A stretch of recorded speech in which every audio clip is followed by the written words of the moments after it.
If poison ivy has crept into your yard or garden, don't worry. There are several effective ways to get rid of it. Poison ivy has 3 leaves and can produce greenish flowers and white berries, as well as an oil that causes an itchy rash. When identifying poison ivy, look for vines or shrubs with a larger leaf at the end of a stem and a smaller leaf on each side. Now let's cover treatment.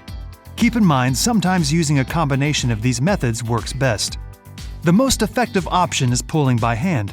Just make sure you're wearing long-sleeve shirts, long pants, and gloves to avoid direct contact.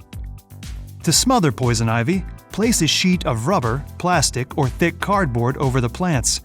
This will eliminate their exposure to light, causing them to eventually die. Though effective, you might miss runners or roots, so be prepared to use other methods as needed. Spraying is ideal if you want to stay at a safe distance. Mix a cup of salt and a tablespoon of dish soap into a gallon of water, or spray distilled white vinegar, but be careful to avoid killing other plants. You can also pour boiling water over patches of poison ivy and their roots several times. Be thorough since roots may be hidden.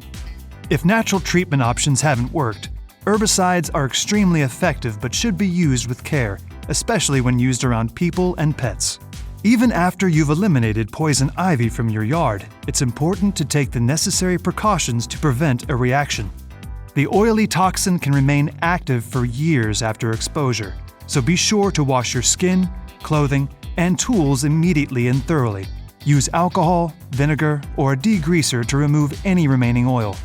If it does spread to your skin, most rashes can be treated with at-home remedies, over-the-counter ointments, or calamine lotion and oatmeal-based body washes. Just be sure to follow all manufacturer's instructions. Follow these tips to keep poison ivy out of your yard and off your skin. And thank you for shopping at the Home Depot.